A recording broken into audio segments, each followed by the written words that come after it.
Assalamu alaikum wa rahmatullahi wa barakatuh, brothers and sisters. It's Roshan Mohammed Salih here, the editor of Five Pillars.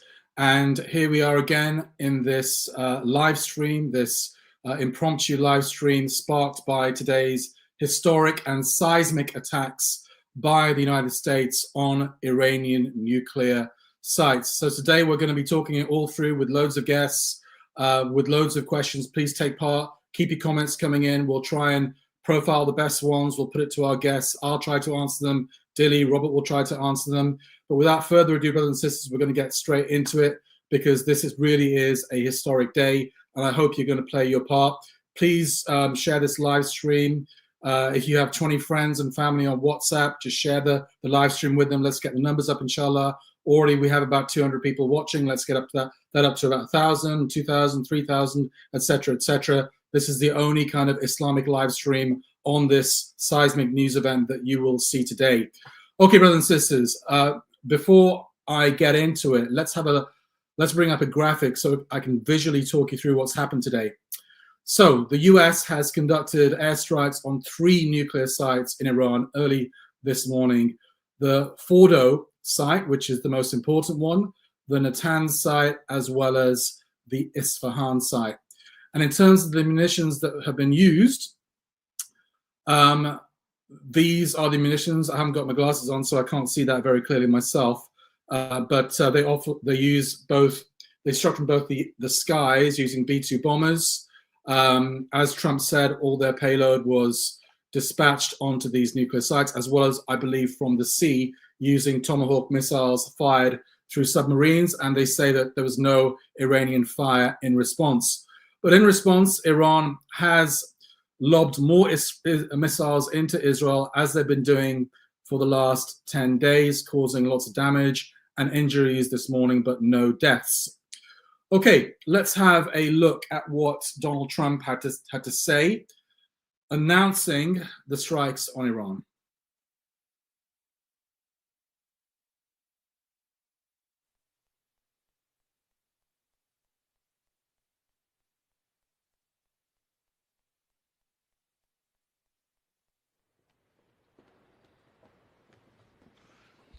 Thank you very much.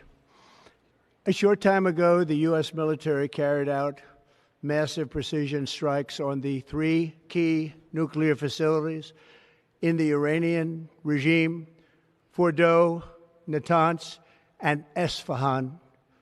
Everybody heard those names for years as they built this horribly destructive enterprise. Our objective was the destruction of Iran's nuclear enrichment capacity and a stop to the nuclear threat posed by the world's #1 state sponsor of terror. Tonight, I can report to the world that the strikes were a spectacular military success. Iran's key nuclear enrichment facilities have been completely and totally obliterated. Iran, the bully of the Middle East, must now make peace. If they do not, future attacks will be far greater and a lot easier. So Donald Trump calling Iran the bully of the Middle East when the US and Israel have been bombing Iran for the last 12 days. This is what the Zionist leader, Benjamin Netanyahu, had to say shortly after Trump's announcement. Congratulations, President Trump. Your bold decision to target Iran's nuclear facilities with the awesome and righteous might of the United States will change history. In Operation Rising Lion, Israel has done truly amazing things. But in tonight's action against Iran's nuclear facilities, America has been truly unsurpassed. It has done what no other country on earth could do.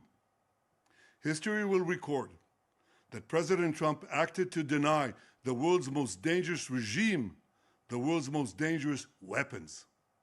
His leadership today has created a pivot of history that can help lead the Middle East and beyond to a future of prosperity and peace. So obviously it was Israel's intention to drag America into this war, and obviously they've succeeded.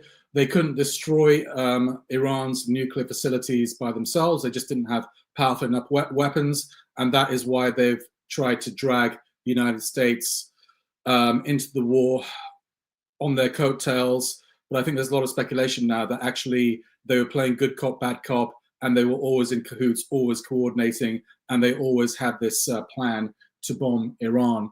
Iranians came out in their tens of thousands, perhaps hundreds of thousands in several cities across the country. This was the scene in Inqilab Square in Tehran earlier today.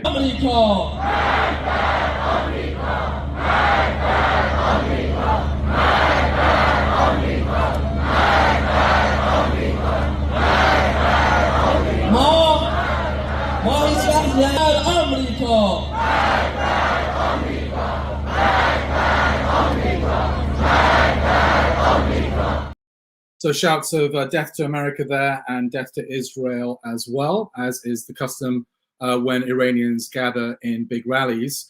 And this was the reaction of the Iranian Foreign Minister Abbas Araghchi to the US attack. The United States itself has now also opted for a dangerous military operation and aggression against the people of Iran.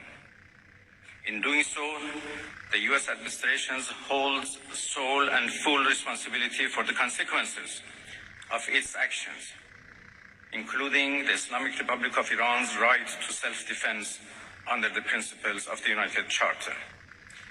In accordance with the UN Charter and its provisions allowing a legitimate response in self-defense, Iran reserves all options to defend its security, interests, and people.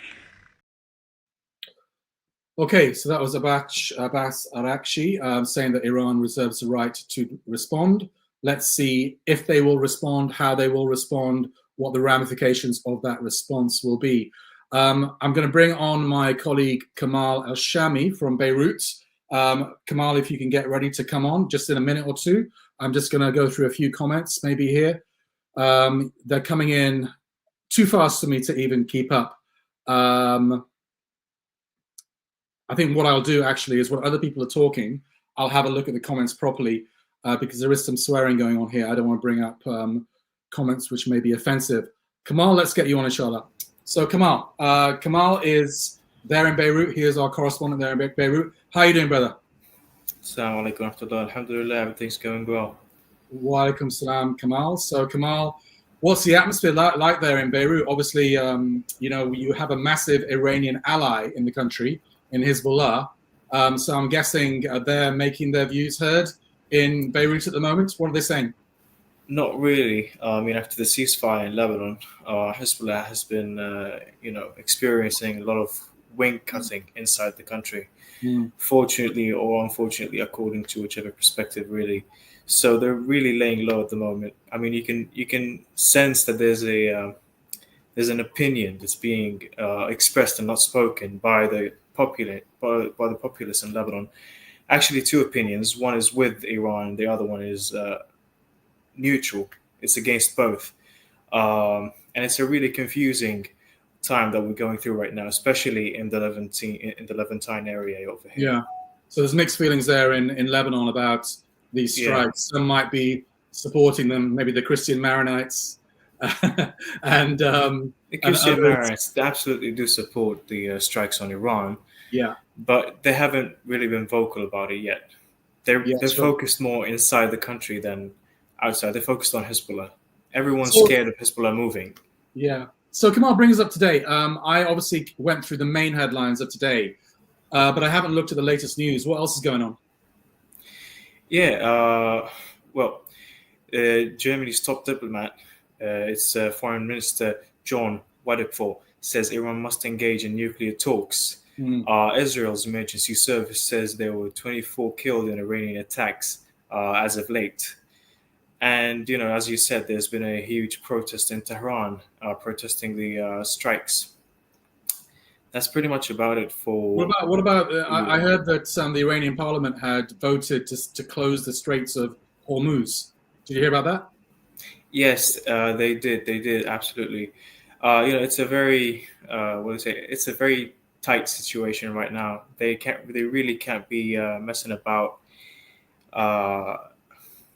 Yeah. I mean, whether they do that or not is remains to be seen. Okay, Kamal, so I think what we'll do is we might bring you back on in about half an hour. If you could kind of follow the news headlines and update us in about half an hour's time about any big developments, inshallah. I'll see you in about half an hour, Kamal. All right. Sorry. Okay, brothers, without further ado, let's bring on Robert and Dilly to get their reaction before we bring our guests. Our guests today are coming from the United States, from the UK, and I think a few other places, but it escapes me for the time being. Let's bring on Dilly and Robert, inshallah. Assalamu alaikum. Assalamu alaikum, brothers. How you doing? Well, how are you? Yeah, so I think what I'll do, Dilly and Robert, is while I'm looking for some good comments and questions, I'll just ask you for your reaction to today's event. So Dilly, kick us off, please. Bismillahir Rahmanir Rahim. So the bombing of Iran's nuclear sites by the US was something which was imminent. It was for many inevitable and was only a matter of time. I know there was a strong constituency of MAGA supporters who opposed this, who continue to oppose this, but for whatever reasons, Trump has succumbed and ordered the bombing of those 3 nuclear sites. Now, Iran has maintained that those 3 nuclear sites are still intact and that, in fact, little to no damage was done, which then brings into question what was the main objective of this bombing campaign last night and the dropping of the B-2 bunker busters. Some are saying that this could be the concluding affair of this skirmish or war between Israel and America. Others are saying that this is an escalation. Whatever the case, the closing of the Strait of Hormuz, which was just voted in by the Iranian parliament a couple of hours ago, would no doubt spike oil prices and could speed up another recession in the West. Now, we were speaking about this over a week ago on the first day of the Israel-Iran war. And we were saying that, is this just theatrics? What is the end game?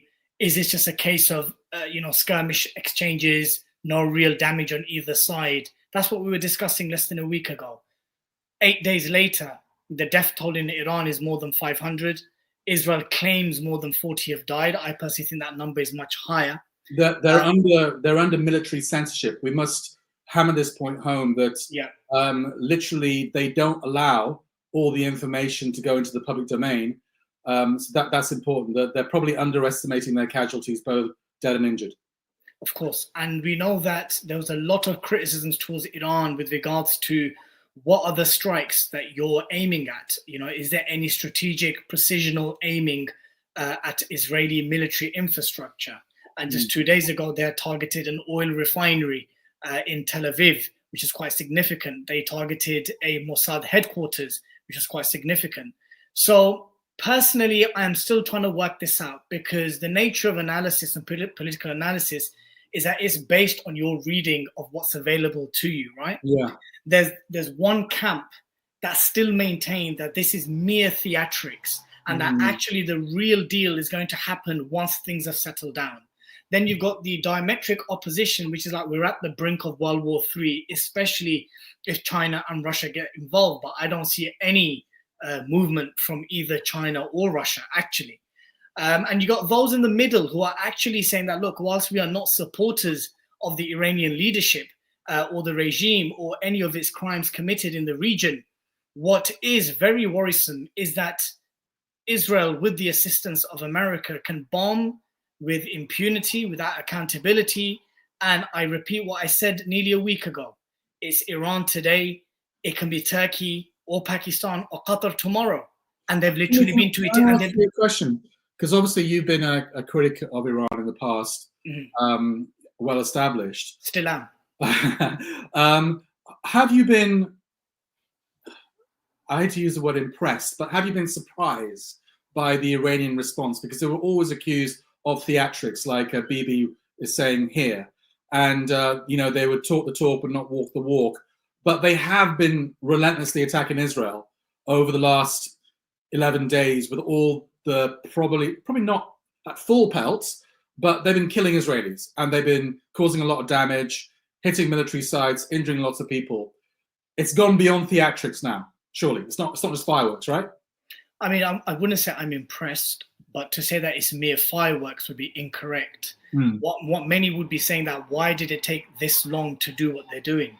Why didn't this follow October the 7th? Why didn't this follow when the IRGC leadership and a commander and their embassy was attacked in Damascus? Why didn't this happen when the first bombing campaign of Israel took place in Iran? So whilst I'm not impressed, I will certainly not accept the argument that this was mere fireworks. Yeah. Rather, what we should be saying is this too little, too late, and how much does Iran have left in its arsenal to sustain this? Yeah, they say that they've probably depleted their ballistic missiles by about half.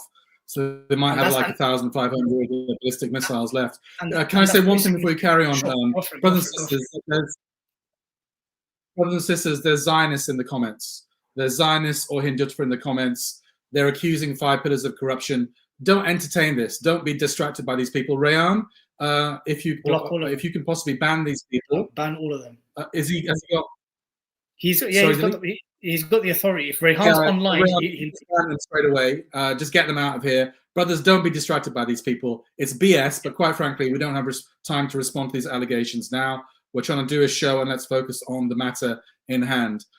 Sorry, Diddy, carry on. Sorry, I'll just wrap up on this before I hand you over to Robert. In the course of the last 8 to 10 days, what I've personally tried doing is trying to put a finger on where this conflict is heading and where it's leading. And I've been reading and analyzing and assessing the various prevalent theories, from the one where it says this is mere theatrics and the real deal is going to happen once the dust has settled, to we're at the brink of World War III, to those in the middle ground saying that, look, even if you hate Iran, if they can do this to Iran, other Muslim nations will follow.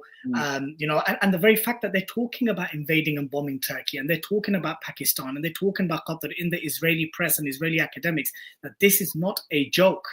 That's literally, if they can do this with Iran, they can literally do this with any of their partners in the region if they fall foul of their geopolitical interests. Another point I want to also raise is the way in which Israel has basically turned not just to the US, but also European powers about being more directly involved, both economically and militarily. What this indicates is that actually Israel may not have the appetite for the war economy that it has started. And in fact, with that US military support and with that US military aid, and now, of course, with the help of the Europeans, if that doesn't come, Israel can also find itself in a very precarious situation. We know that thousands upon thousands of Israeli settlers who are originally from Europe and North America and Australia are queuing up to leave Israel. So this is what I'm trying to assess. This is what I'm keeping a close eye on. Personally speaking, if people want to know where does Didi Hussein fall in all of this in terms of his analysis, I find myself somewhere in the middle. I do not believe that this is all theatrics and that actually there's some hidden deals and negotiations that are taking place behind closed doors. There will always be negotiations. There will always be lines of communications open behind state actors. Roshan, you know this more than I do. Even when they say we are not negotiating, we are not talking, there's always an open line of comms. There's even reports that America had actually informed Iran of the attacks themselves. So look, my position is this, and it remains this, that if Israel, with the blind support of the US, can do this with impunity and without accountability to Iran today, like Iraq yesterday, it can be any Muslim nation tomorrow. And I implore with people that put your legitimate, justified, absolutely correct grievances and criticisms and hatred for the Iranian regime aside for its many crimes in the region, but please think from a wider perspective, from a macro perspective about what implications this means for the region. I have always maintained, and I know Roshan, you echo this as well, that if there are dictators, there are tyrants, there are oppressive regimes in the Muslim majority world, it is the responsibility of the Muslim world to deal with this, not for outsiders to come and bomb and regime change and force liberal democracy through B-52s and B-2 bombers. And that's my final comment on this particular issue. Okay, before I bring in Robert, there is one question for me, so let's take it. Roshan, do you think Israel is trying to get America to provoke Iran to put them in a situation where the war then shifts onto simply being US versus Iran rather than Iran versus Israel? Can I respond to that? Ends in, he didn't finish the sentence, but yeah, go on. Yeah, I mean, look, this is, again, another prevailing theory. There's this, and I addressed this in the last live stream that we did. Israel does not control the US. Brothers, sisters, and friends, please let's get over this. Oh, I know it makes for good memes and it makes for good content, but the US is the leading superpower, the sole military superpower to some extent in this world. It does not jump at the behest of Israel. There is a mutual interest in the region. How we should be seeing things is the following, that Israel is actually a colonial outpost of the US, and that the US administration and deep state needs Israel in the region to keep the region players busy, to keep its Arab partners busy, and by busy I mean buying more weapons, becoming more reliant on the US for security, fighting one another. So we need to move away from this. Israel is dragging the US to war for no reason. Yes, there's an element of that, and because there's a strong constituency within the Trump administration who don't want to go to war with Iran, who don't want to bomb Iran either. However, it is an established US policy of blind support of Israel in the region, because protecting Israel ultimately means protecting American geopolitical hegemonic interests in the region. Yeah, I think personally it works. I'll be very brief. I think it works both ways, to be honest. Sometimes I do think, Trump, America first, out of the window, right? More like Israel first. He is the most consequential president in US history when it comes to Israel, in terms of protecting Israel and Israel's security and Israel's hegemony over the region. And I do think obviously the Zionist lobby is incredibly powerful in America, has a outsized influence and penetration into the corridors of power, media power, financial power, political power, etc., etc. So I do think it works both ways, but I think, both these dogs are wagging each other's tails, to be honest. Robert, let's bring you in, because we've done a lot of talking and you haven't been waiting there patiently. What's your take, Robert? What's your reaction? Bismillah ar-Rahman ar-Rahim. Assalamu alaikum, everyone. Let me just say that I think that there are many people who are happy with this situation. We're talking about Netanyahu, Israel, all of these phony Iranian dissidents who live lavish lifestyles in the West. They're all celebrating and dancing to this. But what I want to say very clearly to anyone watching, to people living in the West, every single time that America or Britain or any of these Western countries get involved in a never-ending war in the Middle East, there's going to be major blowback, and it can manifest itself in many, many ways. My message, I actually spoke on I think they call them streams or something like that on Twitter, these live discussions. Spaces. Sorry, I spoke on a space today. There was a bunch of Americans in there. And again, they were coming up with all of these things like, now's the time. Iran tried to assassinate Trump. Pompeo, the former head of the CIA, was apparently threatened, and they nearly assassinated him at one point. I'm sorry, but those are all fake allegations. The Iranians are not that stupid. Do you seriously, Americans, I said, do you seriously want to fight another war based on lies like the fact that Iran is on the verge of getting a nuke, or it's just about nearly assassinated Trump, in order to please these weirdos, lunatics, neocons, Israelis, dissident Iranian fruitcakes? Are you serious? You want to go again? You want another Iraq? And because quite frankly, Iraq was pretty bad. I think we can all agree that was pretty bad. But Iran, you seriously think that an entire country, which is Shia majority, it's a religious theocratic regime that still has a lot of revolutionary fervor in its society, with a religious spiritual leader at its helm, which they're talking about assassinating, you seriously think it's going to be what, better or smoother or easier or more straightforward than Iraq was? A country where there was probably some allies and friends on the ground that the Americans worked with, as well as some enemies and groups that would fight them in the streets as well. That's not going to be the same way for Iran. It's going to be way worse. It's going to be 100,000 times worse. And the blowback could manifest itself in many, many ways. We've already seen ISIS. We've already seen these types of blowbacks. We've already saw 9/11 and the blowback from earlier US foreign policy and what that led to. My message has been loud and clear, guys. You want to fight a war with Iran? Fine. But get ready for some serious bloody blowback. And it will be big. And all of these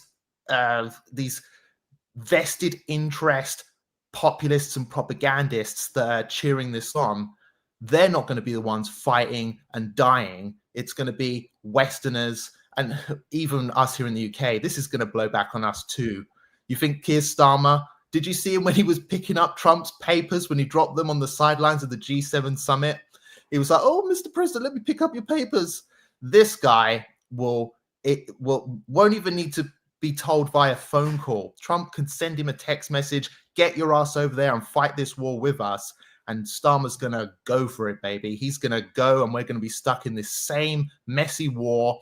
All of our freedoms will be abolished here. British citizens will be thrown in jail just for speaking out against the war. It's already starting. So this is my message to anyone watching. Get ready. This is going to be serious, and it's going to be massive, and a blowback will be big, and it will be the neocons' fault and the Israelis' fault. So much for good friends and allies, right?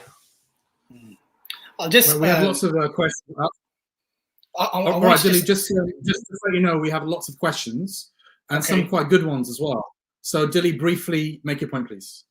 I want to make this point very clear that, brothers and sisters and friends, we sometimes assume that in the absence of the Israeli lobby, that somehow the American deep state or the American successive administrations are somehow good faith actors. Make no mistake, there is an innate genocidal impulse within the American establishment, coupled sadly with the British establishment, that for whatever reason, for whatever neo-imperialistic reasons, or from the days of their colonial legacies, that there is an active desire to remain in control in the region, to maintain their hegemonic interest in the region, and that requires periodic wars, invasions, and occupations.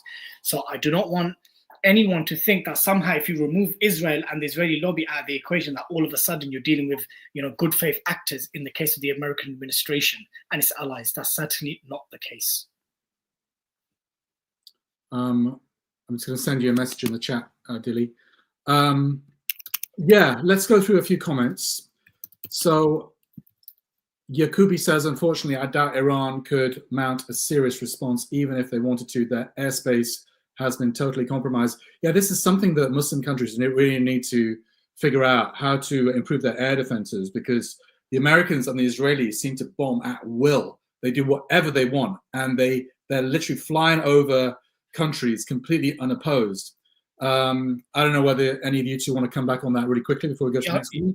Yeah, I'll come back to that. The reason why that is the case, it leads directly to the point I just made, and that is that there is an empire imperialistic impulse to keep all the airspace for all the way across the Middle East and North Africa solely under American hegemonic control. Now, what that basically means is that America, through various different means, diplomacy, soft power, hard power, will ensure that she and its ally can fly without impunity. And it's not about the countries not having air defense systems. It's not about that Jordan doesn't have planes, or Egypt doesn't have planes, or Saudi Arabia doesn't have fighter jets or air defense systems. Many Muslim countries do. For sure, it's not great, and they need to be working on modernizing that and strengthening those. But the point here is the political censorship, the militaristic stick in which the entire region is under. And that is why they can fly from one country to another and bomb with impunity and without accountability. When is Erdogan going to stop talking and actually stop selling? Embarrassing. Robert, brief comment on that? Yeah, he's going to keep talking. I don't see any reason why he'd want to get involved. I mean, right now Turkey's not under attack, right? So why would he? He's letting the region, burn for a bit and seeing how it falls. I think Turkey's won in Syria, so it's a weak Iran and a destabilized region. He's going to be there ready and waiting to fill the gap left perhaps by Iran and other things, but I can't anticipate any serious escalation from Turkey at all. More talking, I think. Okay. And lastly, I just want everyone to know that if bombing Iran was supposed to deter and stop their nuclear ambitions, know that every single Muslim majority country in that region wants nuclear weapons now more than ever. Just know that for a fact. They're watching what's happening, and they're like, everyone wants nukes. The brother from America, Brother Raj, I can see you in the background there, Islamic brother. We'll get you on, inshallah, in a minute or two. Layla has kindly donated on Super Chats £50. Jazakallah khair. Jazakallah khair, Layla. Mate, we're heavy on your scale. Salams, thank you for following through, being informative and keeping us updated. 5 Pillars, we need this more than ever. This isn't a fundraiser, brothers and sisters, by the way, but if you do want to donate, it's gratefully accepted. Jazakallah khair. Oba Robinson says, Dilly and Roshan, what are your views on Tucker Carlson interview with Ted Cruz? I just saw a snippet of that, and I don't know. I'm not a massive fan of Tucker Carlson. I know he's amazingly popular, but one minute he's a right-wing hawk, the next minute, I don't know what to make of this guy. If someone hasn't got, kind of consistent principles, I tend to turn off.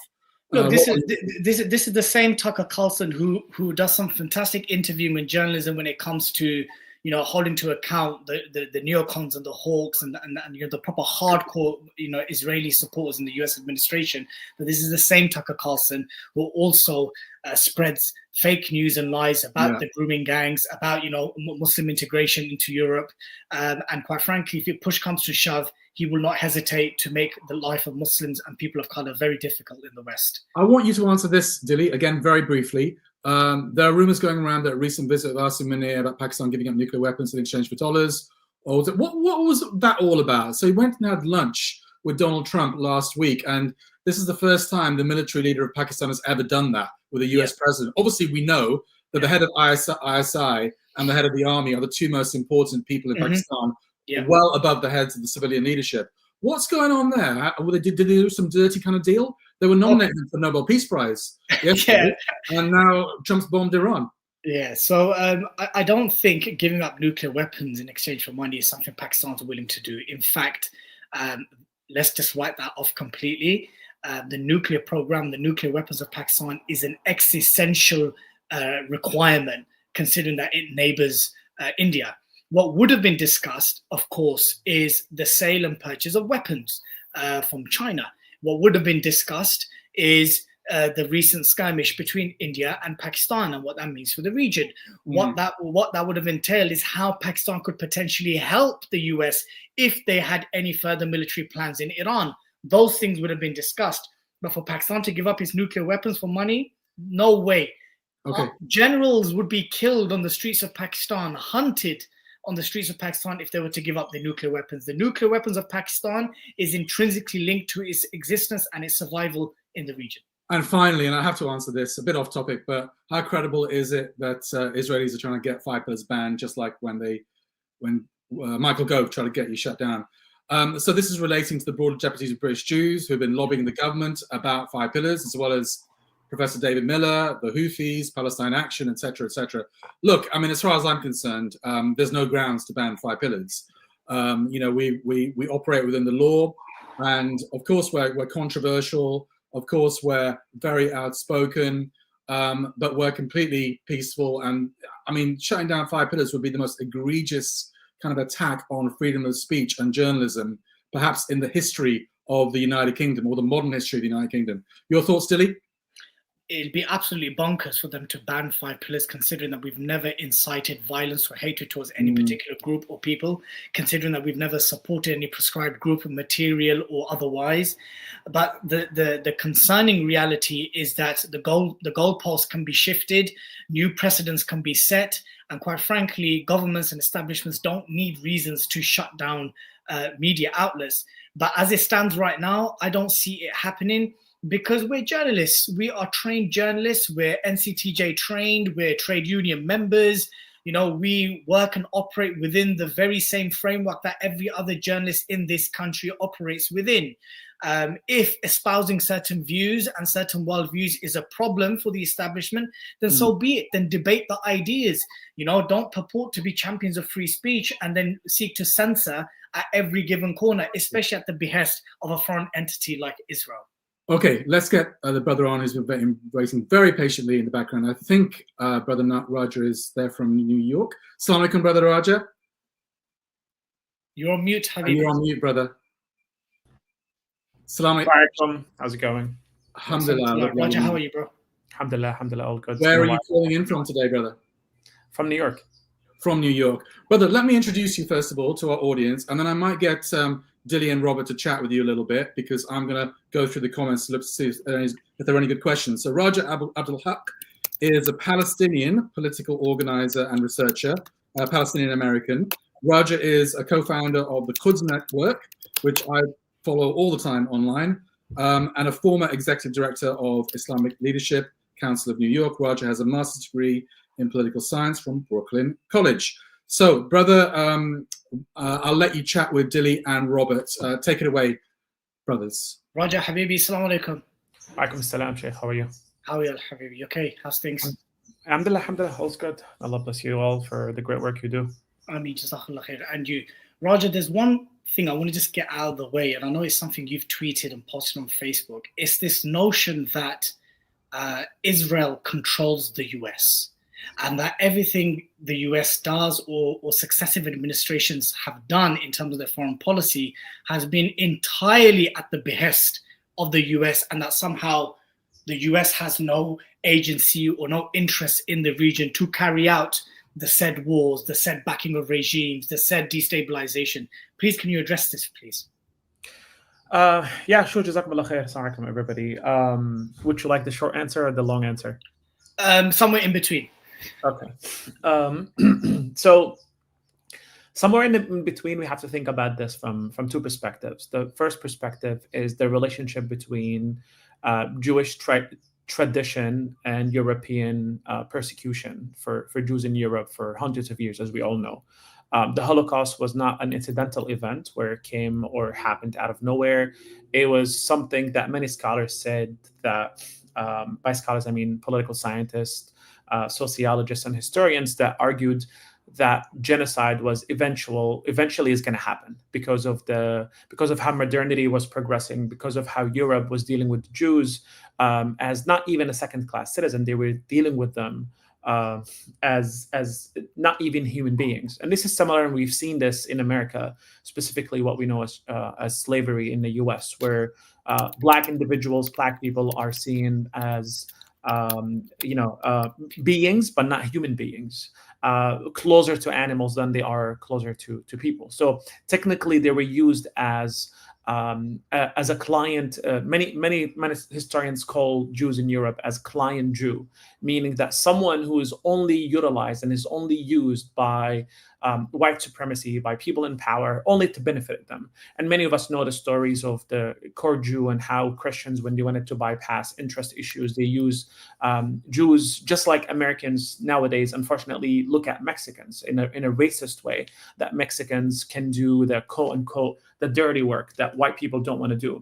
Think of it the same way, how it happened in Europe. Now, the reason why I'm bringing this context is it's essential to understand that many of in order for the white supremacy to succeed in doing this, in order to succeed in utilizing Jews in Europe, they had to dehumanize them. They had to demonize them. And one part of that is them using their religion against them, meaning that Jews are this quote unquote black box that we don't know anything about. They're so secret, they're so scary. We are scared of them. We don't know anything about them.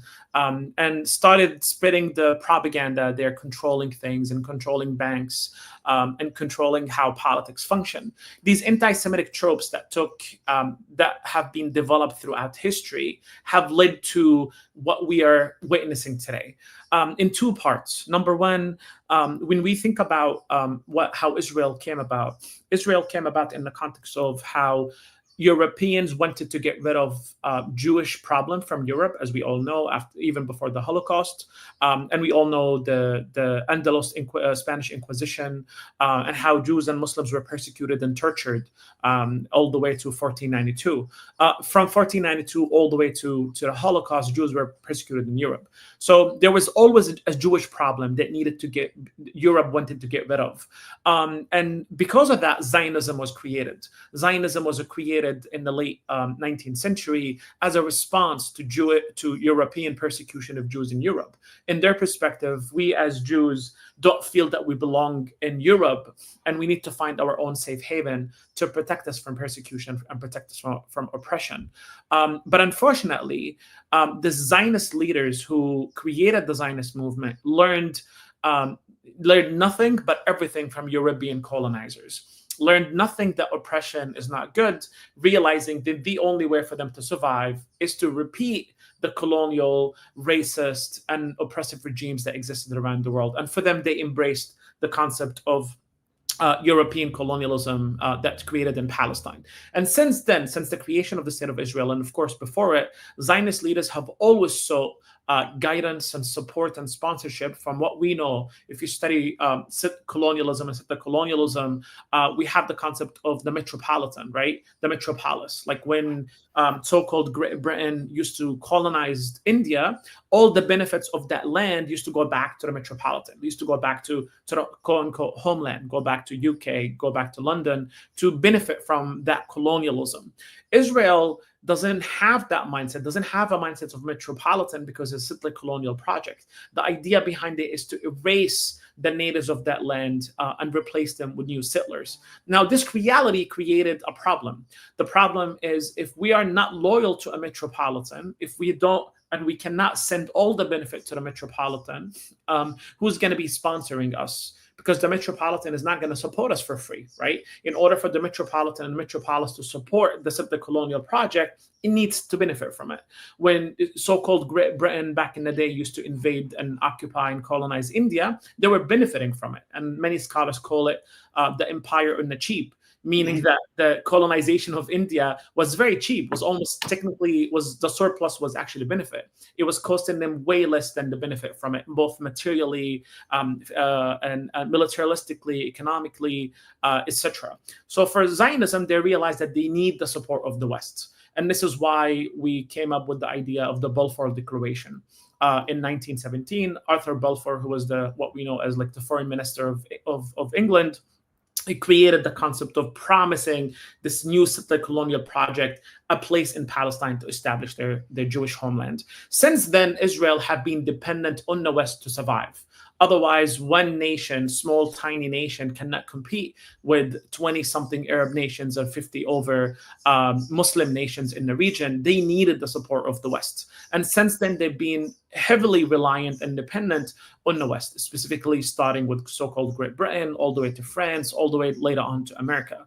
Now, the reason why I'm providing all this boring historical context is to prove that Zionism as a colonial project cannot survive without the support of the West. And today, as we all know, the majority of weapons that are given to Israel, over 70%, are coming from the US. If the US tomorrow decides to stop sending weapons to Israel, Israel cannot even compete with Iran's missiles, let alone dealing with a very sophisticated aircrafts coming from Pakistan or from Turkey or anywhere else. Israel is completely weak without the support of Israel, politically and militarily. So with that being said, it's completely ridiculous to argue that the US owns America because, and I heard you before I joined, you were saying something very significant and it's very important.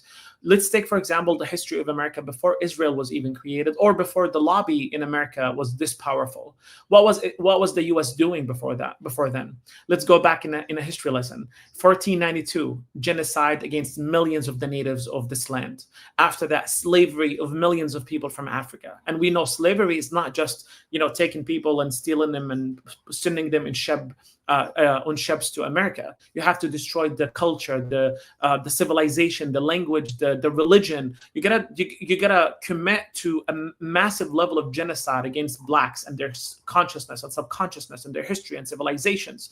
And after that, the hitting of Japan with like nuclear power weapons or bombs, the destruction of Korea, Vietnam, all the way in Africa, and as we know in Latin America, as they call it, the backyard of America. This is all before the Israeli lobby. All before the Israeli lobby. Now, we can say that now the Israeli lobby is bringing it to Gaza and all of that, and we can talk about that more in details. But it's not like the empire, the US empire, was this benevolent force that was so beautiful, so amazing, and then the Israeli lobby came out of nowhere and made it toxic. This is just ridiculous. It's very a simplification. And I want to wrap up and say that, and hopefully, inshallah, we'll talk more. But the reason, again, why I brought in the idea of Jewish persecution for hundreds of years, all the way to this moment, is essential. Because Europeans subconsciously still believe in that idea of anti-Semitism. Until today, white folks and white supremacists, until today, yes, they hate Muslims, but they also hate Jews. But for the time being, they feel like Israel is an ally to them, that they can hide this racism and this bigotry against Jews because Zionism in Israel benefits them in murdering Muslims. So their priority now is to get rid of Muslims, but eventually they will get to the Jews because subconsciously they have this problem with them. And American politicians, if you go to them and tell them, how come you're supporting the war in Gaza, which one is easier for them? To tell you that they are pieces of crap, that all they care about is power and money, and they understand American empire and unfortunately have to support it, or that the other part are calling my office nonstop and I have to respond to them. Why don't your community do the same thing? Which one is more appealing from a public relation perspective? It's obvious to them that the better option is to take these communities and make them fight each other, and the American politicians will take a step back and say, oh, I'm the better one, please let me solve the issues with you, pay me more money, and then I'll come to your side more. It's a game, it's a system that exists that unfortunately American politicians are benefiting from. And our community and our specifically Muslim allies are falling into this because I think you brought up a key point, which is unfortunately people use this for content creation, but more importantly, it's based on this conspiracy theories that people feel like Israel is invincible, that Israel, and by the way, this is problematic because it creates a sense of helplessness, right? That there's nothing we can do. So the best thing to do is just to believe that Israel is like God, wal-iyadu billah, and there's nothing we can do about it. But the easier option, which when you say it's an easier option, means it's more complicated for people consciously, because it means now you have to face the reality that we in, which is that the United States of America is an empire that has been destroying the world nonstop since its creation, and Israel is only ally. If you want to believe it's a client state, like Chomsky and Abdul Wahab al-Masiri have been arguing for decades, at least you can do it's an ally. That this one tiny country cannot drag the whole empire with all of its history. And I'm sorry it took long, but I feel like Roger, can I just stop you there for a second? It's just that we have other guests online as well. They're time limited. I just wanted to ask you one question before we let you go, though. It's about the American context. What is the reaction in America to what Trump has done? Because I know a lot of his own supporters, the MAGA guys, he was the guy that wasn't going to tangle America into foreign wars. So what is the reaction in America at the moment? The reality is, I don't buy into this disagreements and this infighting and internal discussions and disagreements between MAGA and Trump and Israel. With all due respect to people, that's not how politics work. As we have seen since the beginning of the war in Gaza, that the Biden administration has been using these disagreements with Netanyahu and these fights as a coping mechanism, as a containment mechanism, as a strategy of deception. That anytime the people want to rise and dissent, Biden will come out and say, we're almost there. We're gonna end the siege and end the war in a matter of weeks. And even Iran, as you folks mentioned before, when their embassy was hit in Syria, the U.S. went to Iran, and this is documented, and said, listen, the ceasefire agreement is almost done. If you hit Israel now, you can destroy any possibility for peace and stability, and you will be responsible for the genocide in Gaza. So they've been using this for a while. And as in the past week, and I think Israelis just admitted yesterday and today, that this concept and deception of fighting between Trump and Netanyahu and his VP have always been as part of the war.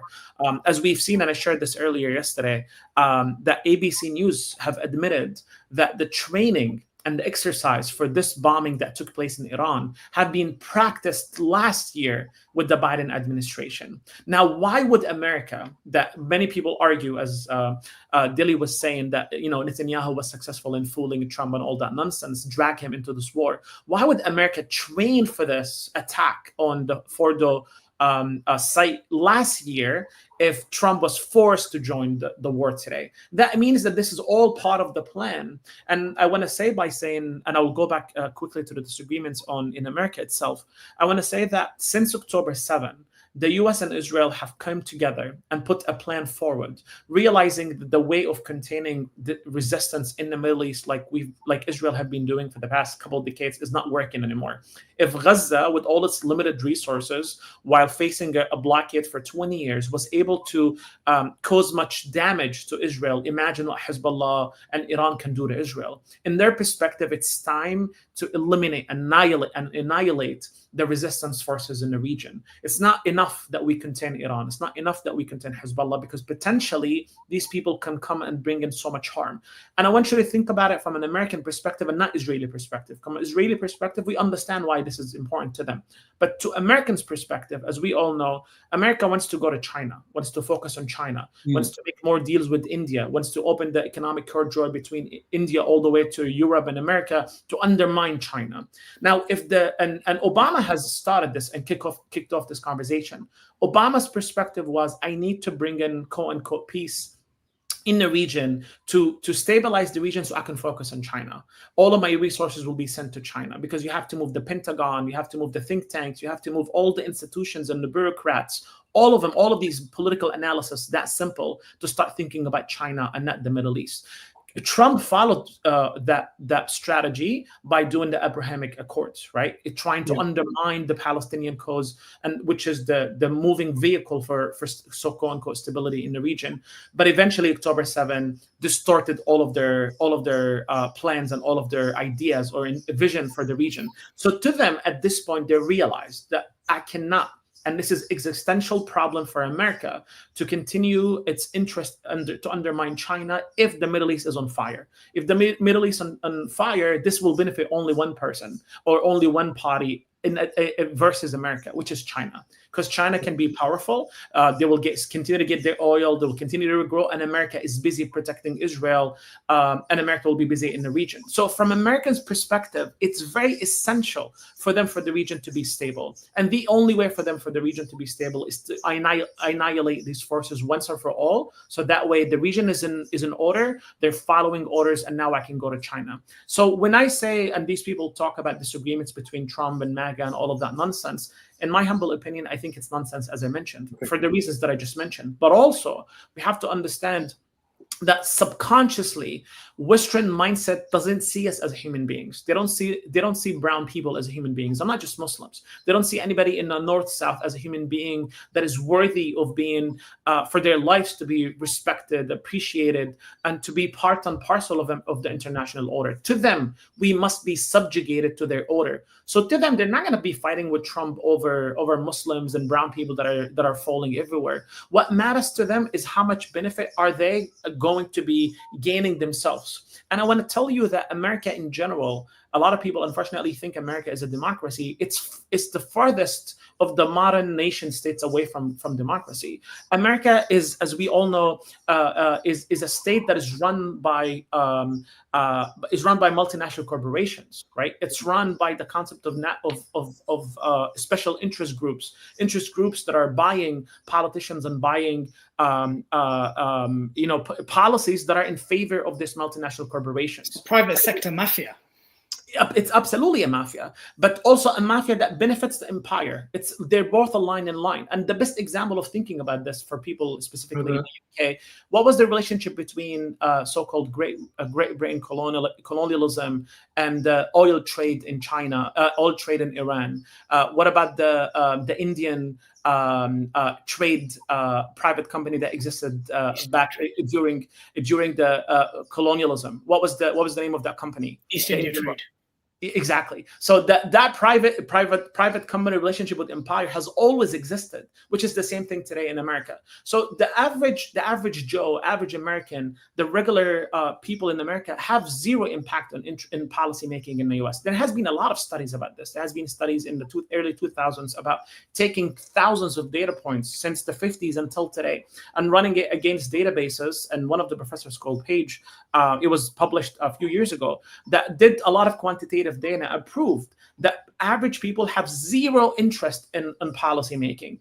People can cry 24 hours. What matters is the Pentagon can come out and these think tanks can come out to Trump. And as we've seen today with Trump and his vice president, and today with the Secretary Pete, with the Secretary of Defense, arguing that this is the best interest of American national interest. Who's going to argue with them? If they come out, I'm just going to lose up my other guests. I'm sorry to be a bit rude and interrupt.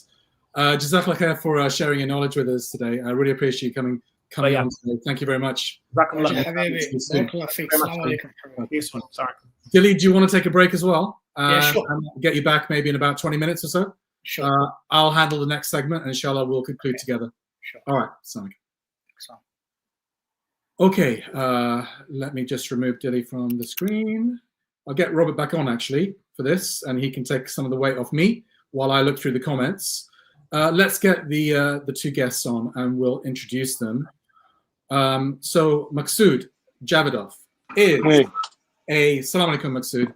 Well, since I've seen you, I think you're speaking from Toronto in Canada. Yes. Today. So Maksud Javidov is a columnist for Crescent International and a political analyst. And thank you very much for joining us on your Sunday afternoon. And we're also going to get Batul Sabati on, who's joining us from London. Assalamu alaikum, Batul. Nice to see you again. Pray that you're well. So political analyst. Batul is a British Lebanese. And I'm going to kind of kick it off with a question, and then I'm kind of go into the background a little bit and go through some of the comments, because there may well be questions for you guys. Thank you very much for your patience, and then Robert will take over. So brother Maksud and sister Batul, I'll start with Maksud first, because I think you've got to go a little bit before everyone else. What do you make of today? Because obviously, on the face of it, Iran's getting hit really hard by Israel, and today America. It has responded, but there is doubt about how long it can continue to respond. What kind of options are there out there for Iran to respond, given that it is the weaker party in this, and it doesn't have the kind of weaponry, financial and political support that Israel and America has? Yeah, so what's your reaction? Okay. Take it away. Okay, so let me begin from the general characteristic of what's happening. Look, empires in decline are particularly vicious, okay, because they have a lot to lose. So United States imperialism is in imperial decline. It's collapsing in economic realm, in cultural realm. Just look at political realm, what's happening inside America, okay? Now, one of the pillars of American empire is West Asia. Now, it is natural that as the empire is collapsing, it will take on its biggest adversary in the region, which has been since 1979 Iran. Okay, if you study American think tanks, if you study their media, it's all about Iran. Whether the US finances dictators in Egypt, Saudi Arabia, at the end you can take the thread back to the Islamic system in Iran. Now, why is it a threat to America? Particularly because it's a system.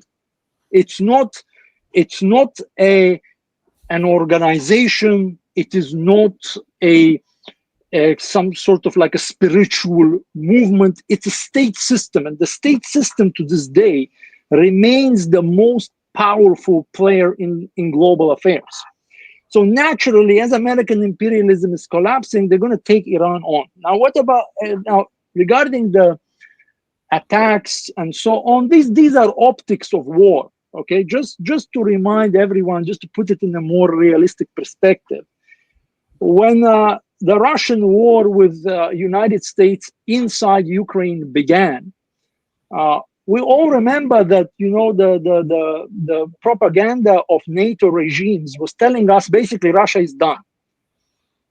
And it's because they focused on the optics of the war, right? You focus on the tactical issues. You show a tank blown up here, I don't know, few APCs destroyed here, and if you have a powerful media machinery, you can frame the conversation. What we see now, reality is not the same.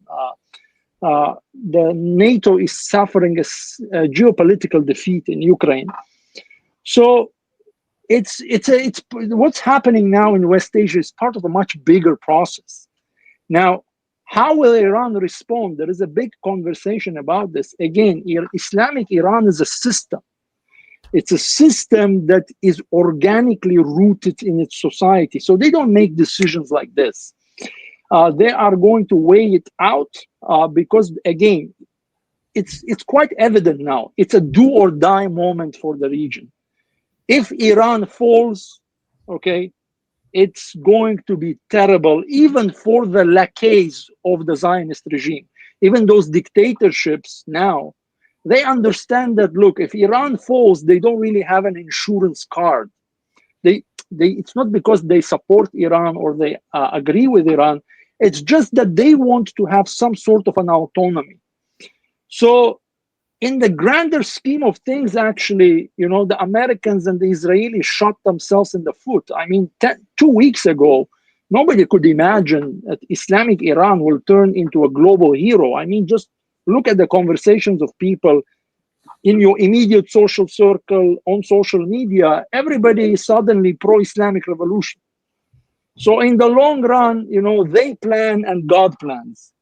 Maksud, I'm going to jump in because I want to get Sister Batul's reaction to this as well. I think I'm probably going to ask more about what's to come next. But Batul, please, Sister, if you could just give us your reaction to what's happened. Yes, absolutely. I think I'll start off with the foundations of what's going on. Israel is doing everything in its power to shape the region of West Asia in the way that it wants, because it's going through an existential crisis. So Israel is coming already from a point of weakness. There is a big question mark right now surrounding the very fate of the Israeli occupation entity, even I would argue within the Western minds itself, because for 20 months, Israel has not managed to achieve these strategic military objectives on the ground as far as 350 square kilometers of Gaza is concerned, as far as the Islamic resistance of Lebanon, taking that on and defeating it, and actually going into Lebanon and beyond the border. So the security apparatus that all the countries in the region of West Asia are built on, in terms of the Sykes-Picot splits of the last decades, all of that right now is threatened with collapse. So at the core of this whole turmoil is a genuine fear that Israel is losing its regional hegemony. And there is also that fear that the spirit of resistance amongst the region and its people has reached a boiling point, where it will challenge the Western imposed regional order. So that is the source of the kind of frantic desperation that we've been seeing from Netanyahu, and a kind of panic that is reflecting the anxiety of a power that's on the verge of losing its grip. And that also explains the erratic and frantic reaction of Trump as well. Iran today is making history. This battle is a deadlock for America and Israel, because they already have open files in the region that are unfinished, that are not closed, and they're opening more fronts. And so that makes the situation a lot more complicated with America's involvement. Okay, yes, they attacked Fordo, but what if they don't destroy the nuclear program? Assuming they're able to achieve certain goals in terms of destroying the nuclear capabilities, whoever generates it is still there. The idea is not killed. The experience is still there. So you've never really done anything except maybe set it back for a few months. They cannot dismantle the ballistic missile capabilities either. Iran has 4 decades of experiences of making its own missiles, whereas Israel, as your other guests have alluded to, entirely relies on America. And America, in its nature, doesn't want to become an emergency state for an entity like Israel that is proving to just generate wars that it cannot finish. Israel was created as a striking stick for America in the region, but Israel has proven to be a failure in terms of strategic military objectives on the ground. So America is in a position right now where it's finding itself having to come and save Israel each time. And when this war ends, ultimately, it will show the realities and it will consolidate the true power balance. So this Western project of Israel has reached this point of uncertainty where it's not clear where its destiny is. It has never come against a force like Iran, a powerful state that manufactures its own weaponry in a way that is unstoppable, that meets its own needs entirely. So Iran is an entirely new and effective real component that is entering this Al-Aqsa flood that was not there previously. Could I just ask you, Batul? This also goes for you, Maksud, as well. I think you'll want to respond to this once Batul has. I think you've both mentioned like a fear of collapse and that the US empire is in its final days and it's lashing out. But obviously, there's a lot of talk about Iran and its axis also being on the decline or taking major hits. Now the war has reached the streets of Tehran. And I think a couple of years ago, the idea of America and Israel having the guts to take this fight into Iran itself, I think a lot of people assumed that Iran was too strong, the Axis was a bit too intimidating. They would never be able to go that far anymore. But now it seems as if it has gone that far. Syria has been lost. The bridge from Tehran to Beirut has been broken. And now people are talking about regime change. What's your response to that? So, look, the thing is, yes, it's undeniable that the axis of resistance has suffered blows. But who does not suffer blows when they fight the most powerful nations? I mean, the Vietnamese suffered blows, the Algerians suffered blows, the Soviets suffered blows when they fought the Nazis, right? So, of course, they'll suffer blows. Look, and I'm going to mention something. This is an important factor that many forget. Iran's biggest problem is not so much the Americans and the Israelis. Iran's biggest problem are the fifth column Muslims. Okay, Israel and America can, with a strong financial backing and a sophisticated media campaign, can always count on enlisting tens of thousands of so-called Muslims to go and fight Iran gladly. Okay, so Iran has to take this regional dimension into account. Of course, they've suffered the blow, but here's the thing: here's the strategic game. Iran took the battle into Israel itself. Okay, never has Israel faced what it's been facing in the past 2 years, ever. Yes, sure, axis of resistance faced some serious blows, but so does Israel, in economic realm, in political realm, and in military realm. Batul, please respond as well. Yes, I would say the Israeli strikes on Iran are almost tantamount to a dying entity that is trying to save itself because it considers itself existentially threatened by the Islamic Republic. And if it does not weaken Iran, then ultimately that is the beginning of its end. So I would argue that these strikes and attacks on Iran are actually coming from a position of existential survival and desperation. You mentioned Syria, which is correct. That was a blow for the resistance in terms of strategic defeat. But I would argue that also there was no resistance there against Israel. So it was almost handed over to the Israeli occupation entity, Syrian territory. What does that mean? It means that wherever Israel has actually faced resistance, it wasn't able to defeat it. So in Gaza, we're talking about 350 square kilometers. The Ghazawis, as far as their resistance tactics are there, booby traps are still ongoing. They are still shooting scores of Israeli soldiers. Israel has still not managed to consolidate its occupation of Gaza because the guerrilla warfare is still there. As far as the Islamic resistance of Lebanon is concerned, it is far from defeated. As your guest said, yes, it is weakened because this is a war, but ultimately war also exposes all of the kind of fragilities and the weaknesses that exist that allows the resistance to restructure itself and to recuperate, ultimately understanding the extent of the infiltration that exists that allows it to build itself from the ground up. So where there is resistance, Israel has been met with defeat. What I would argue in terms of what is the main weakness that the Israeli occupation entity is facing is its very own society. You have settlers who are not willing to die for a land that they have to steal. That is the main crux difference between the Israeli occupation entity and the societies that house the resistance axis.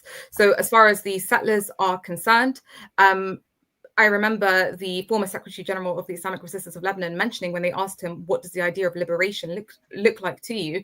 He said it wouldn't be so much missiles firing or kind of like an infiltration on the ground of like an army coming in, but it would look like the settlers just packing their bags and leaving. The whole notion of safety and security for Israel is what it was founded on. These settlers won't survive there if they don't feel safe. And I think that is the biggest knock-on effect, more than the ability to cause military destruction on the ground, which Iran has been very successful in terms of targeting really key strategic sites, you know, whether it was the stock exchange building, whether it's Haifa's oil refinery port, whether it's the Nabatim airbase, causing power outages across the country, but also you've got over 35,000, I was reading, settlers have filled in forms to ask for reparations of damages.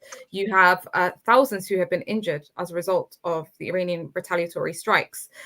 You have the Home Front Command directives warning that if they remain in effect, 75% of the Israeli employees are expected to be absent from work, and half the workforce may be unable to work entirely, is what the Manufacturers Association of Israel was mentioning. And Channel 12 also said that half of Israel's population lacks access to fortified rooms. I mean, literally yesterday, there were 2 Israeli settlers who died from a heart attack in the bomb shelters. That's how afraid they are. Whereas if you compare that with the population of, let's take, for example, the Islamic Republic, the West typically succeeds when it comes to soft war tactics. So you can argue like the Mahsa Amini campaign, the rioting that was instigated by the West and entirely supported with them for their long-standing objective of causing regime change in Iran. Those are a lot more successful than if you were to directly attack Iran. What that does is it rallies the people behind the leadership, rather than creating a separation between the leadership and the commanders of the armed forces and the IRGC. That's actually, you're seeing Iranians take out to the streets, even those who don't wear the hijab and aren't conservative, saying, we want Iran to develop a nuclear bomb. Like the protests that broke out in Iran last Friday across the country were demanding Iran hit Israel hard. This is what we want. So that's a reflection of a people who are able to endure and tolerate pain. You're talking about the Islamic Republic as a nation who for 4 decades have been enduring the most brutal economic terrorism and sanctions by the West, precisely to cause regime change and to cause hopelessness and despair within the society. I mean, this level of mass embargo and besiegement that Iran has been experiencing for 4 decades, any other society would have collapsed at the face of it. But you see that actually it's the energies of the population within Iran that's been building it from the ground up. If we talk about the nuclear program, the ballistic missiles, if we talk about the technology industry, the healthcare sector, you know, Iran, when it comes to a lot of these industries, ranks one of the tops in the world. And this is a reflection of the strong mindset within Iran and the ability to endure and to tolerate pain in pursuit of these goals. And I just want to jump in, Batul, simply because we haven't got a lot of time left and we have other guests waiting. One thing I think I want to get more from both of you is what could happen now. Now that the US has hit Iran, what do you expect could happen next? I know that the Iranian parliament has already discussed and approved and called for the Straits of Hormuz to be shut down. That's something which a lot of analysts has suspected would be a major Iranian retaliation to any direct attack by the US, and that could cause massive economic problems everywhere. Maksud, let me start with you. What do you suspect will happen? Will it just be the Straits of Hormuz? Will they attack American assets directly? Will this war expand? Just tell me, what do you expect is going to happen from this? Okay, so most likely the response will be a multidimensional. It means that they are going to calibrate their military, economic, ideological, and informational response in a way that it's together. Let me give you an analogy. Although every analogy is partly flawed, but it's a good analogy. If we remember, you know, when the Western forces with the Ukrainian forces invaded Russian territory last year, right? It was like, oh my God, like somebody invaded Russia, they took this Russian territory, it's gonna be like end of Russia and this and that. Now, that step on the NATO side collapsed. Why? Because from a military perspective, it looked like grandiose, right? But it was not calibrated with political, economic, social, and ideological aspects of the war. So the Iranian response will try to calibrate and synchronize its response in all dimensions. However, that dimension will be bigger than what we have seen previously. Why? Because you do that what does not benefit your enemy. United States and apartheid Israel, they do not benefit from a big clash. It's against Iran's interest to keep the clash contained. Okay, it is against the interest of Israel and America to have a bigger clash. So whatever response will be, it will be, I cannot guess exactly what it is, but it will be bigger than what we have seen before. But I also want to remain realistic. It's not going to be like, oh, gung-ho, like we're going to get up and Iran is going to, you know, send tens of thousands of its troops and so on.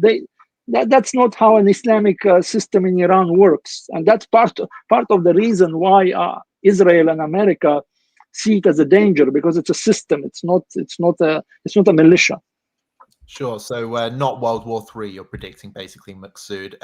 It can easily go there. It can easily go there because no one knows once that response is initiated where it's going to go. Absolutely. Batul, this will be a final point, so I'm going to pass it over to you. Same question. Do you share Maksud's view about what could happen, or do you think, like myself, that this could really spill out? And I think Trump's leading us down a very dangerous path. I think Iran's focus will be on striking the Israeli occupation entity as hard as it could.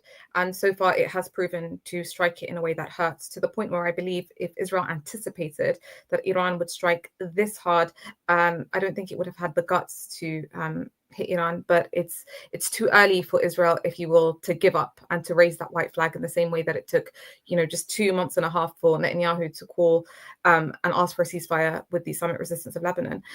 So Israel, I think, is the major American military base that Iran is looking to target in the country. So it will continue with its bank of targets.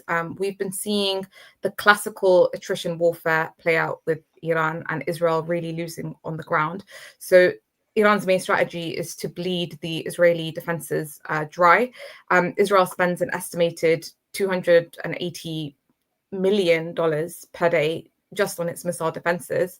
And there was a post by the Wall Street Journal that said that they've got around, let's say, 10 days before they have to start rationing their interceptor stockpiles, like the THAAD systems and the Arrow 3, which cost like 12 million each. So a single Iranian missile, like a Fateh 1, could trigger 12 Israeli interceptors and cost them 144 million.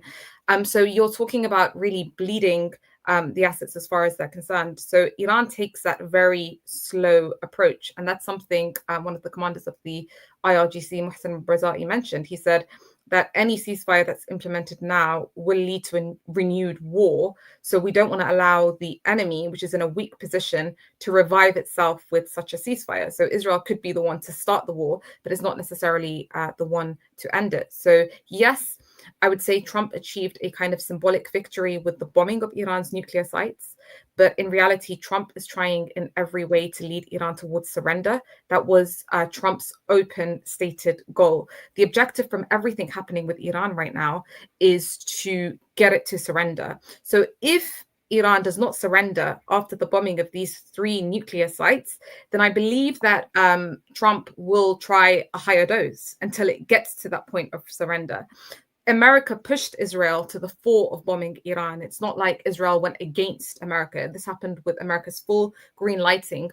Why? Because Iran has never been tested in this way. And America wants to understand the true power balance on the ground. It's been 4 decades since Iran has been in a state of war. So when the Israeli dose is not enough to make Iran surrender, that's what we've seen in this past week, that's when the American dose has entered. So I think when it proves to Trump that Iran will not surrender, America will be forced ultimately to reach a balance. And that will culminate in the strategic failure for America and Israel. And that will be a win for Iran and the whole resistance. So Trump cannot fulfill his Robert, I just want to add one element here that's missing. If you can keep it within about a minute, Maksud. Yes. Listen, the biggest asset of Iran and the indigenous, so to say, liberation movement in West Asia is the imbecile in the White House. There is nothing better than having a stupid leader as your enemy. And this is, by the way, one of the strategies of the United States has implemented in West Asia. I mean, look at the leaderships they back, right? King of Jordan, Sisi, Mubarak, and so on. So the biggest asset politically Iran has is actually DT. Well, thank you very much. I think you've both given us a very useful and important viewpoint as this situation continues to escalate. But for now, I will say Salaam alaikum and thank you for your participation, and Godspeed to you both. Thank you. I think Roshan should be waiting. So we will see what happens in a moment. I guess just quickly, whilst I'm waiting for Roshan to spring into action, I'll give you a bit more of a reaction from myself. I can't even hear Roshan. He's leaving me in the lurch. We can't hear you at all, Roshan. He's probably having a right go at me for some reason. We can't hear you, Roshan. All right. Sorry. Yeah. No, I was there. I was there all the time. I was there all the time. I thought, let this guy squirm a little bit, and let's see how he handles it. Everyone, my really important reaction, and then you finally came in and ruined it. So I'll hand it over to you. Yeah. No. Let's get Kamal in just for a bit of news. I think we've got Yvonne waiting as well. Let's get Kamal in just to see whether there's any news, and then we can finish with Yvonne, inshallah. So Kamal. Yes, assalamu alaikum. So it's been... Yeah, what's happening? Has there been any developments at all? It's been more of the same, really. A bit of the newer news headlines are about India's Modi calling Iran's Pezeshkian and consoling him and saying that India surprisingly supports Iran, but however only supports the de-escalation of them. And really more of the same with the European Union and whatnot. Hezbollah has condemned the US strike, so did the Houthis. So that's new news in the world. According to some analysis, there's been some fears of Iran withdrawing from their nuclear non-proliferation treaty, which could drag other nations into leaving that treaty as well, which could be rather disastrous. Yeah. I mean, Modi's with Israel, right? But yeah, absolutely. I think they do some business with Iran as well. So, yeah, I think everyone who's not directly related should keep sort of like a neutral or a good standing position between both nations, because you can benefit from both nations, the West and Iran. I think everyone's looking forward into the Iranians' retaliation strike today. Usually it takes place at nighttime, so everyone's going to be with the popcorn and whatnot. Yeah, they did. They did strike in the morning, but let's see what happens. Yeah, I don't know what their options are. To me, well, I do know what their options are, but they're stuck within a bit of a rock and a hard place, aren't they? In terms of what might happen to them, depending on what. Absolutely. I mean, Iran is in a very hard place right now. It's been hit right where it never wanted to be hit at. It's been hit right at the core of its strength. If it doesn't respond, we could be witnessing the regime, absolutely dissipating. And if it does respond with something that's equally as destructive as what happened to it earlier, we could be witnessing the start of World War III. So it's really not good news both ways for Iran. All right. Thanks for that update, Kamal. Sure. Yeah, I'll catch up with you tomorrow, inshallah. All right. Sure. Okay. What I think we'll do is we'll get Yvonne on, and we'll talk to Yvonne for a few minutes, and then we can just wrap up together, Robert, with a few questions. I've been starring the comments, brothers and sisters. I know you've been leaving some good ones. I've been starring them, and we'll wait till the end to address some of them, inshallah. So Yvonne, assalamu alaikum, Yvonne, how are you doing? It's Yvonne Ridley. Can you hear me, Yvonne? Oh, Salam. For some reason, both you and Robert seem to be frozen. Oh, but can you hear us? But can you hear me? We can, yeah. But can you hear us? Maybe good. Well, presumably you're talking about Iran. Can you? And of course, our last conversation, your listeners were largely quite negative about Iran's capability to fight back. And I did point out that Iran was not Iraq. It was dangerous. It was, it had weapons and it would fight back. And that's exactly what it's done. And I'm not entirely convinced that the American bombs have actually impacted the 3 nuclear sites that they've hit, because there's no radiation levels that are being read. Apparently, if they had severely damaged the 3 nuclear sites, there would be radiation leaks all over the place, and that isn't the case. So although I think there's been a lot of cosmetic damage, I don't think they've actually hit the nuclear side of things. But you know, I'm not an expert, but if they're saying that there's no radioactive levels increased in any of the 3 sites, then it does tend to suggest that the damage Wasn't is affected. cosmetic. Can you hear us now, Yvonne? Can you hear me? Yes, I can hear you. You just your voice sounded quite stretched. Okay, let me ask you a question, and then I'll be quiet to let you answer.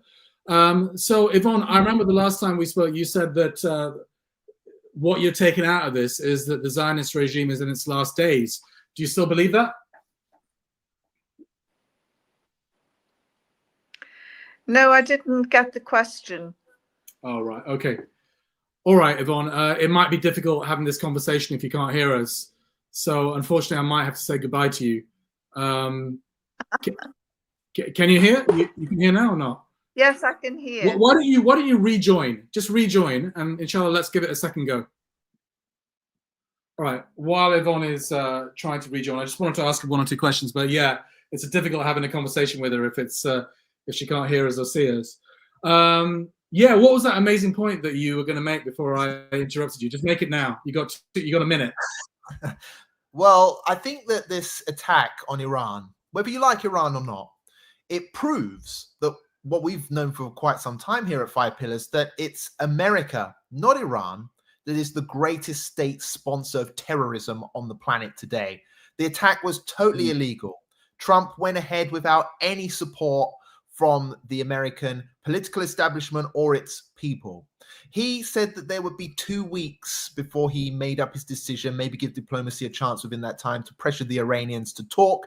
The Iranians did go and talk to the Europeans, and then he scuttled that by bombing the country.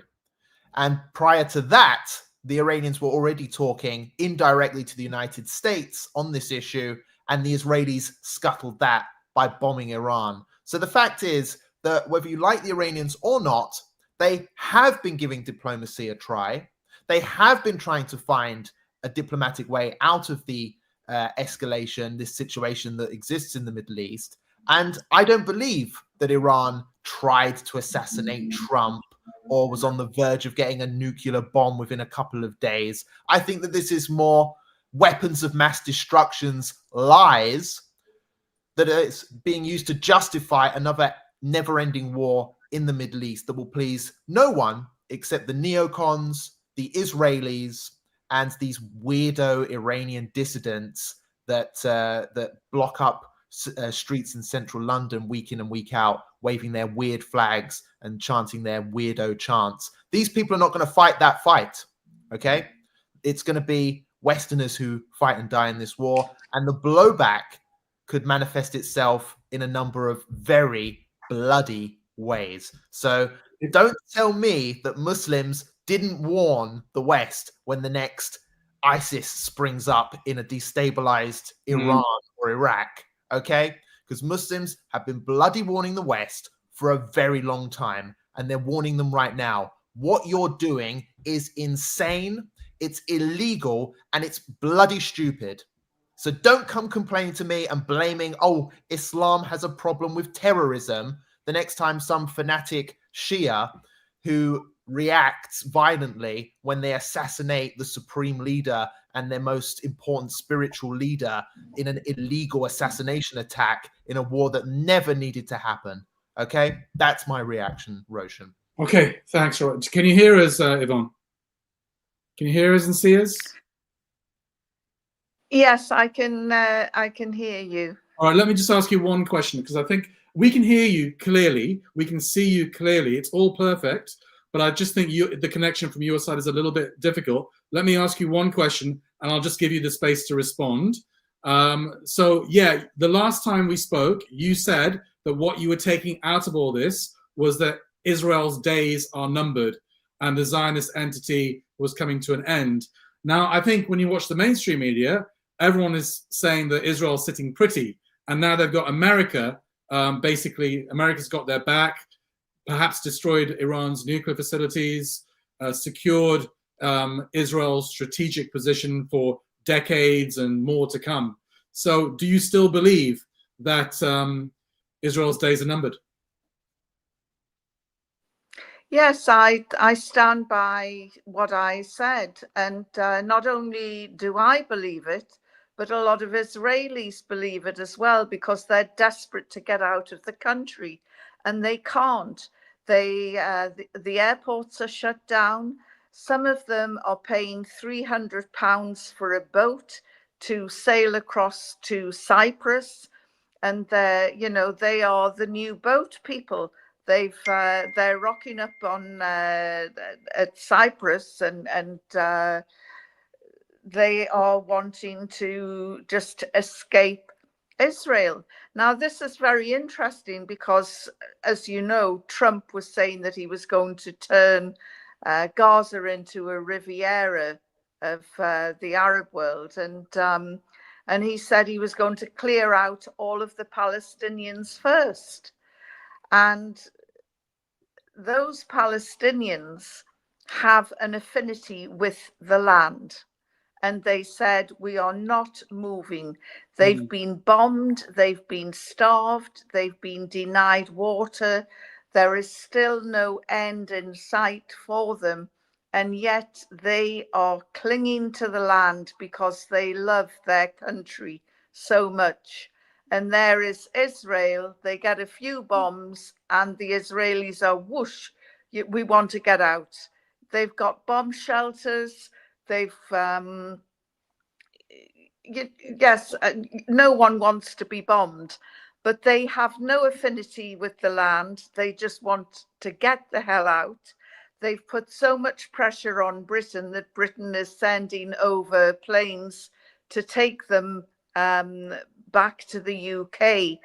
And I wonder, when things were really turning bad in Ukraine, how a lot of British people opened their homes to the Ukrainians and people were queuing to offer the Ukrainians some respite. I wonder how many Brits will be queuing up to have an Israeli family in their home. And I don't think it'll be that many. They'll start stealing their houses. They'll move into a bedroom, then next they'll take the second bedroom, then the kitchen, then the toilet, then the front room. That's how they work, these guys. Well, they'll just cut off the water and occupy and refuse to leave. So I know that I shouldn't really be making light of a situation, but Robert was going looking back historically at what had been said. And, I have too, Robert, and I looked at, this war criminal, Benjamin Netanyahu, who is wanted by the International Criminal Court for war crimes. In 1996, he said that Iran is getting extremely close to developing nuclear weapons. And then he went and said the same again in 2012. And he said, it'll just take a few weeks and they will have the first bomb. Trust me, I know what I'm talking about. And then in 2015, he declared that Iran was within touching distance of having an entire arsenal of nuclear bombs. And Netanyahu is just, lying, and he's coming out with all this garbage. And unfortunately, it's like WMD and Iraq and Tony Blair all over again. The US National Intelligence Director, Tulsi Gabbard, told the Senate last month that Iran was not actively pursuing a nuclear weapon. And I think it was the first Ayatollah, Roshan will probably know this, who issued a fatwa saying that there would be no nuclear bombs made in Iran. And I don't think that fatwa has been overturned. It was Ayatollah Khamenei who actually issued that fatwa, I don't know, about 15 years ago or a little bit more. And I think he said that it was haram to kill people by fire. That was one of the reasons why he gave for nuclear weapons being haram. I'm not sure whether that fatwa could be overturned under exceptional circumstances. I've always been someone who's always said that Iran should get the bomb, not for attacking anybody, but for a defensive deterrent measure. And I've always thought that I don't completely dismiss what Netanyahu said, by the way. I think that Iran has always sought to be a threshold state. So there was no nuclear weapons program as such, but they always sought to enrich uranium to the extent that if they needed to, they could get the bomb quite quickly.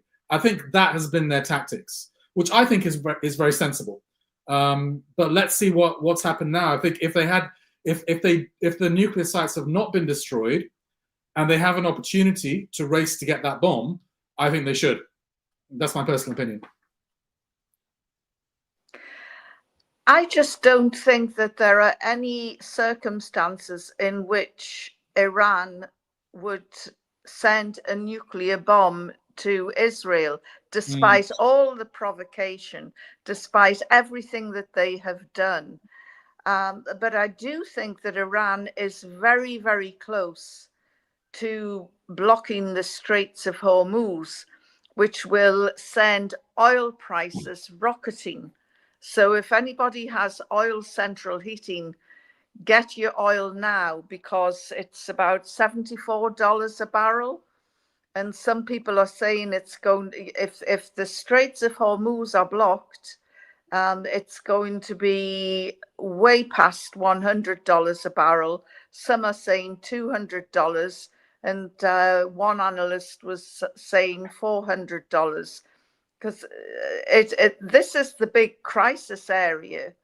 And this is when Trump will feel the pain of public opinion, because Qatar, Saudi, Bahrain, Oman, that all rely on the Hormuz Straits to move their energy, their fuel, they will not want this. Yvonne, unless Robert, do you have a question for Yvonne? Otherwise, I'm going to let you go because we want to wrap up the show. Robert, any question for Yvonne? A final comment? No, I thought her reaction was interesting. I like that she reminded our audience of the annual threat, the annual warning from Netanyahu. He famously held up diagrams, I think, at the UN, and every year the diagram would get a bit more graphic, a bit more inflammatory, warning about, oh, we're this close to a bomb in Iran, that close to a bomb in Iran, oh, we're at 90%, 99, and we never, to this day, have any proof that Iran was close to a bomb. They've used enrichment and as a negotiation strategy in order to try and get sanctions lifted, but they've never gone for the nuclear bomb. And I just think that these are all lies to justify war. So I agree with you on that, Yvonne. All right, Yvonne. I guess we'll speak to you soon. All right. Assalamu alaikum. Bye-bye. Okay, let's... I keep on putting up the worst comments by mistake. They just flash up and then I see like a swear word or something. Anyway, look, I've started about 8 comments, which we can go through and just finish the show, you and me together, Robert. Sure. Could I just give you a headline that I've seen whilst you bring those up? Sure. According to Iranian state media, they're quoting an Iranian response: "A night is coming, the likes of which has never been seen before." But they've said that a few times, haven't they? They've said that a few times before. They have, but they've also... I mean, obviously, chucking ballistic missiles at any state is a big deal, but it's not been quite living up to the to the rhetoric, right? I don't know. These are massive attacks on Israel. Yeah. And they hit them really hard. If you see the images, I mean, entire streets have been laid waste to as a result of these strikes. So I don't know. I think something big is coming. All right, don't go to sleep then tonight, Robert. Don't go to sleep, and nor will I. I don't think I've slept properly for about a week. I haven't slept properly for about a week. Yeah. Okay. Let's go through some comments. Your brother Indeen, 5 pillars. If the US launches a ground invasion of Iran, what might the Taliban do?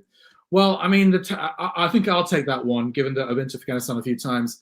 I mean, obviously the Taliban or the Islamic Emirate of Afghanistan is in a very weak position. They're not really in a position to fight any wars. Obviously, they fought a heroic guerrilla war against the Americans and ultimately defeated them. But in terms of fighting an offensive war, I'm not sure what their capabilities are. Maybe in manpower they're good, but in terms of equipment, not so good. But I think obviously, an invasion of Iran, which I don't think is going to happen, a ground invasion. I think the bombing from the air will continue, but a ground invasion, I think, will cost a lot of blood and treasure in terms of Israeli and American lives, and they won't risk it. But if it does happen, just kind of contemplating that scenario, then, believe it or not, the Taliban does get on quite well with Iran. And they have close ties now, etc. They've kind of patched things up since since they fell out rather spectacularly about 20 years ago. And obviously a destabilized Iran threatens Afghanistan because they have that border. So I do think there will be some cooperation there from Afghanistan if it happens. But as I said, I don't think a ground invasion will happen. Let's see if you can take the next question, Robert. So Layla says, are you able to tell us about the global south, perhaps China or another power who can counter US and its atrocities? I've got something to say on that, but I'll let you go first, Robert. I think some people are speculating, will China and Russia enter this somehow and come to Iran's aid? I think they are applying some pressure on Trump to try and nudge him into the direction of de-escalation, saying things like they totally condemn any attack on Iran, that Iran has a right to a nuclear energy program and that they defend that right. But I don't think that China or Russia is going to militarily intervene to save Iran. But obviously, like China, for example, really doesn't want to destabilize Iran because it's a major oil and energy supplier for China, a huge supplier of theirs. So obviously, I think that in certain extreme scenarios, China and Russia may be obliged to come in, but that would be if Iran was in a failed state situation and the country was in some kind of regime change situation. That's the only time they might mobilize to sponsor a particular group on the ground.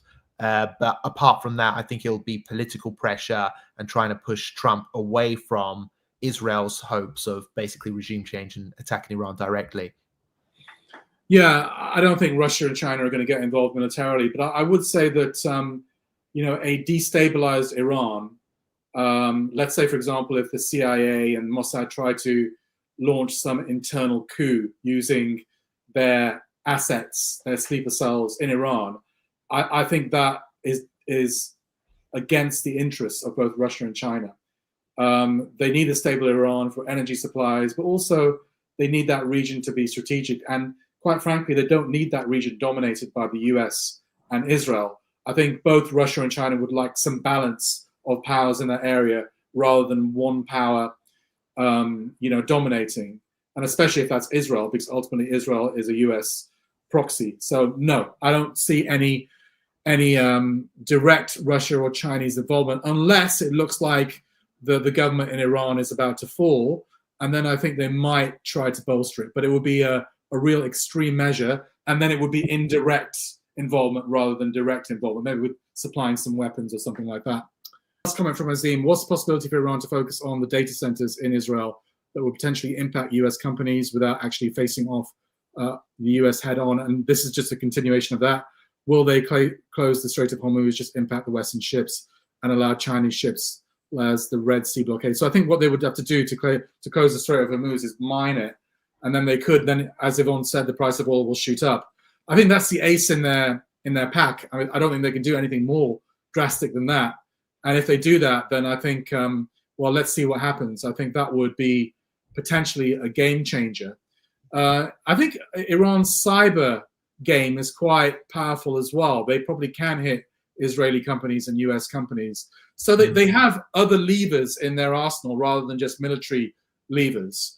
And So maybe those other levers are more powerful than the military levers. So do you think they'll shut the Straits of Hormuz then? You know, I really don't know what's going to happen. So they have three options. One is that they do nothing and they just go back to negotiate. They just take the hit and take the humiliation, and they say, all right, our regime, our government is still intact. We can recover. Give us some breathing space. In 10 years' time, we'll be as powerful as we were today. That might be one line of thinking. I personally don't think they'll do that. I think they'll do something, but I think they'll do something limited. You know, they'll continue attacking Israel. They may hit US bases, but not in a major way that's going to provoke Trump into an even worse reaction. But the not the nuclear option, because they haven't got nuclear weapons, but the third option and the most drastic option for them would be to do things like closing the Strait of Hormuz. And if they do that, then literally all bets are off. I still think that they won't do it, but I'm not sure. They might. Well, what about you? What do you think? I think if they do it, it's going to be serious, because what will happen is the US will come in militarily in order to keep it open. And so they'll start moving in a lot of aircraft carriers, things like that, to the region in order to demine it and police it. And that's going to put, again, a massive military escalation.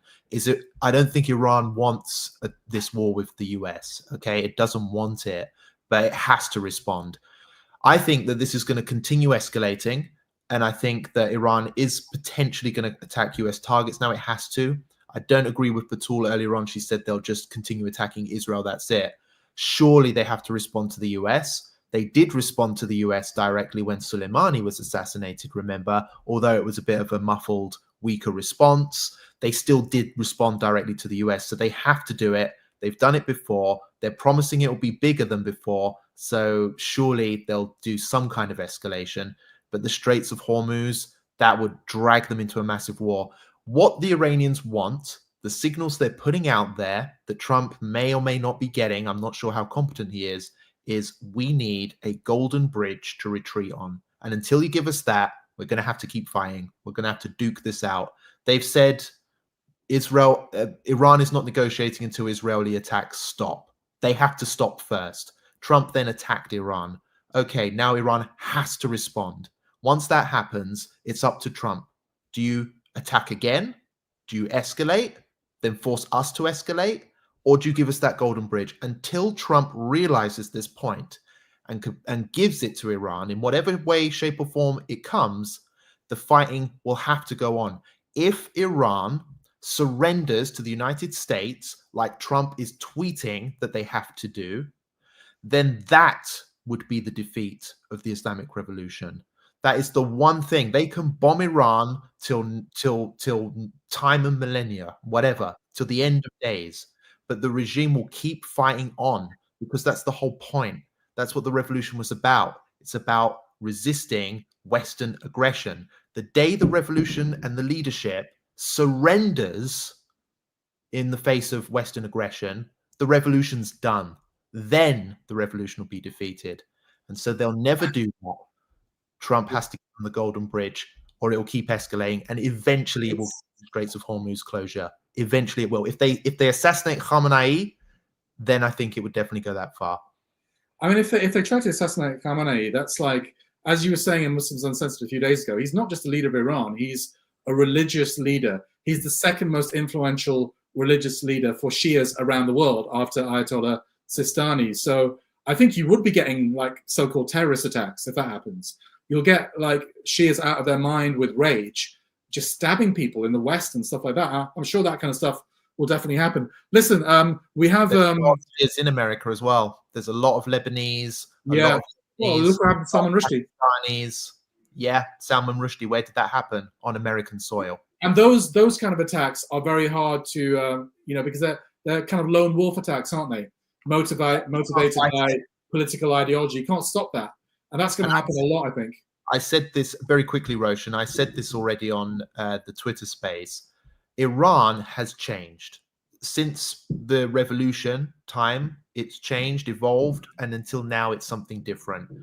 Iran used to, or at least its supporters and proxies, used to conduct terror suicide attacks. They used to blow up cars and stuff with people in them.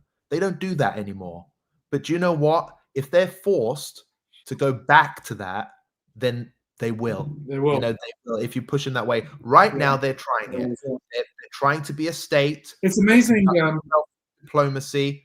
They fight conventional wars. They're using ballistic missiles. They have troops on the ground, armies. They move around, do proxy warfare. This is conventional state warfare, right?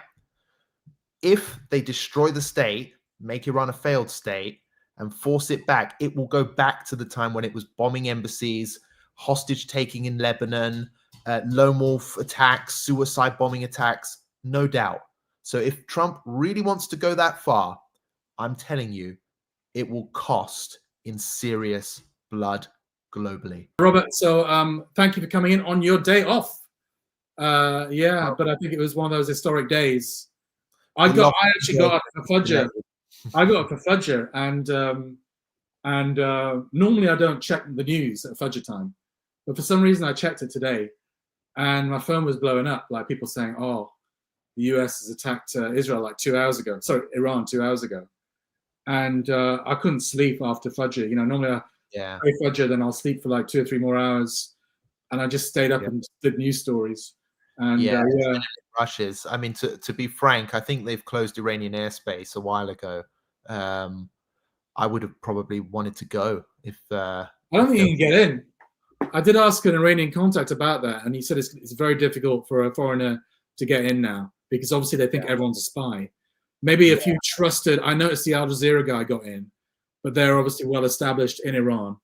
I think for me and you to get in might be difficult, but who knows? Maybe we should try. Yeah, maybe we should try. All right. All right, Robert. Thank you, and I'll catch up with you soon, inshallah. All right, brothers and sisters. Thank you very much for watching in your numbers.